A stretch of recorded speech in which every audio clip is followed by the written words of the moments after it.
Well, I'm happy to be back. I was part of the 8th Senate, and obviously, between that 8th Senate and now, you will agree that Nigerian people need very strong and virile representation at National Assembly. We expect to use lawmaking processes to tackle the challenges facing Nigeria in the 10th National Assembly. We'll look at those issues that have been retarding the progress in this country, and of course try to use law to strengthen our democratic process, so that the executive arm of government will be in a position to deliver to the needs of the Nigerian people.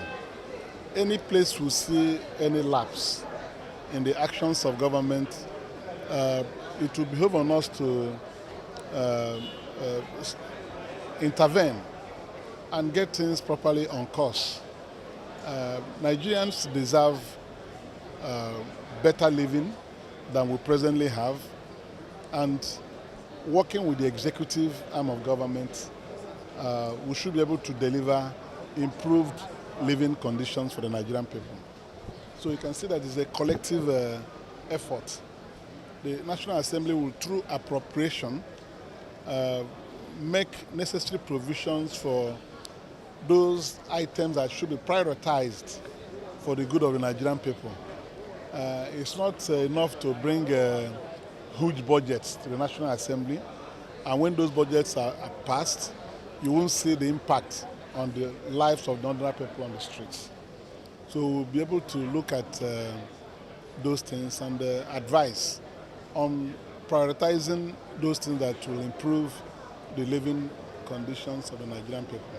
All right, the ruling party recently microzoned the leadership to individuals, which a lot of lawmakers oppose to. What is your own take on that? Well, that is not before the National Assembly. It's politics, and people will want to play politics at all times. But the important thing is that the National Assembly is empowered by the Constitution to elect its presiding officers.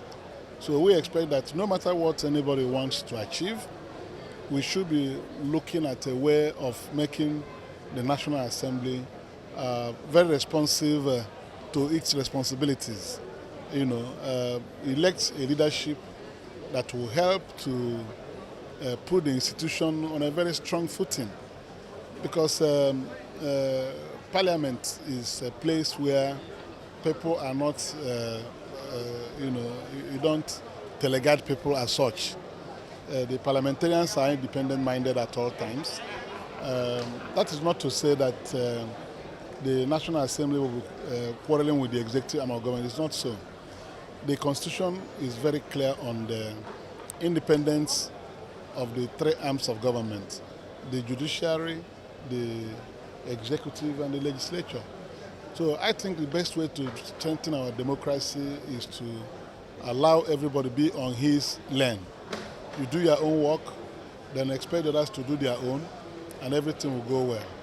So if you come to the National Assembly now, there will be nothing like zoning on the day of the election of presiding officers. Nobody will say that, because from this zone, you cannot contest. So it is all politics, and we see it as such. Your region actually insists that the Southeast was to give the Senate presidents last week. So what are you doing to encourage other members elect? Well, we're all working. Everybody is lobbying. This is a period of lobbying. No matter what you want, you have to get others to agree with you.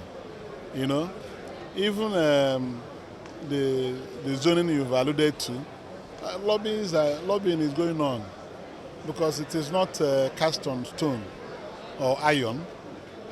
Those things are done to maybe guide the action of certain people.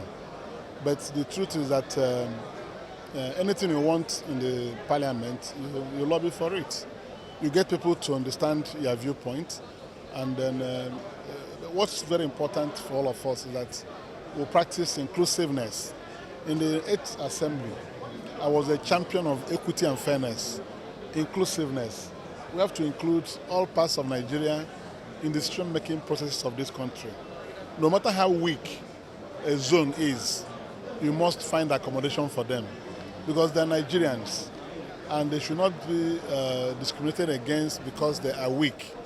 It is even better that we prop up those that are weak to become strong because it will add to the unity of our country.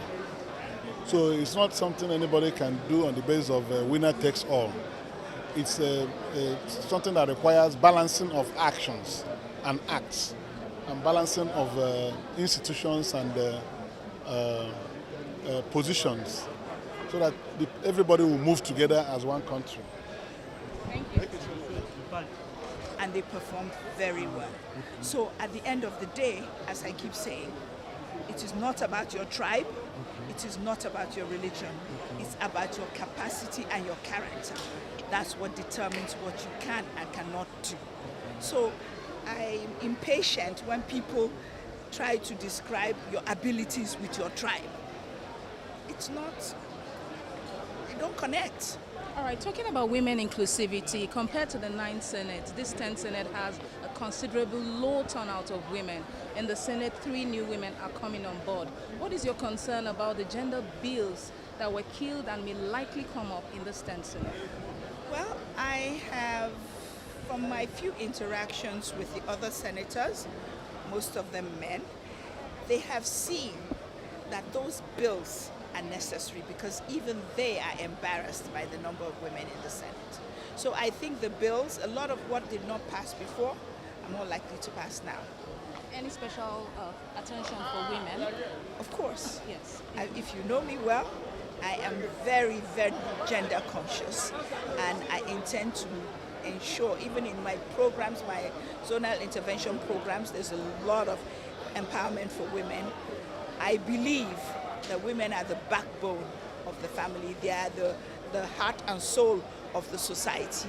And if they're not fine, society can never be fine. And you can see it from the way this country is. I know if there were more women in governance, if there were more women in policy making, this country will definitely improve in terms of development and progress. Thank you very much. Thank you very much. Yes. Thank you very much. You are a service senator. Okay. So how will you describe the opening session of this second batch? It's going fine, and all things are placed for them to induct those that are coming in new and refresh those of us that are serving. Okay. You are from Sanfara State, sir. Right. And one of the senators elect from your state. Okay. Is well reported in the media as being interested in the #1 presiding position of the 10th Senate, despite the fact that 8 days ago your party, APC, announced that it has zoned it to so and so places.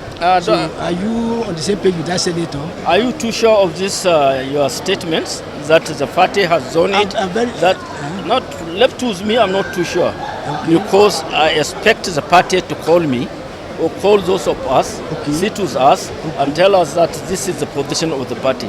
I saw it like you do in the newspapers. I hear it like a hearsay. So by the time the party did what I thought they should do, I believe we will know what to do, and we will at least have an honest discussion with the party. Okay. Thank you very much, sir. Yes, sir.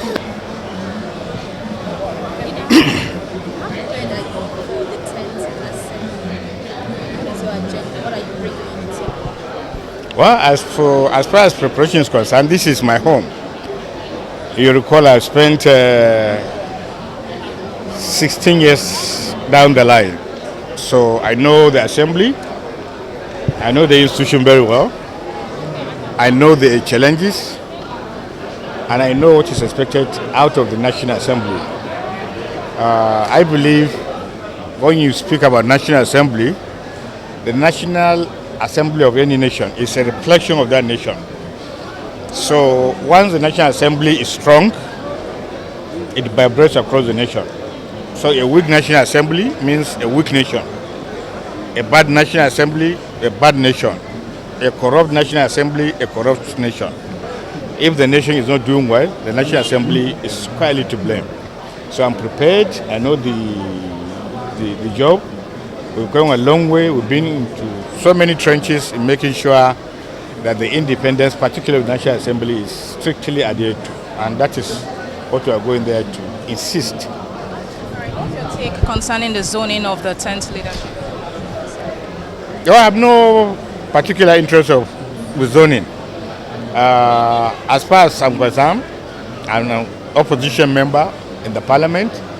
The APC can do whatever it wants. The APC can produce its own Senate president, but ultimately it is the Senate or the House of Representatives that will produce their speaker and their Senate president. And we are not ruling out anybody, including those who are actually choosing. They are all eligible, they are friends, we know them. At the end of the day, we are going to weigh them. We are going to make sure that the best out of them is actually chosen to represent the National Assembly. I appreciate it.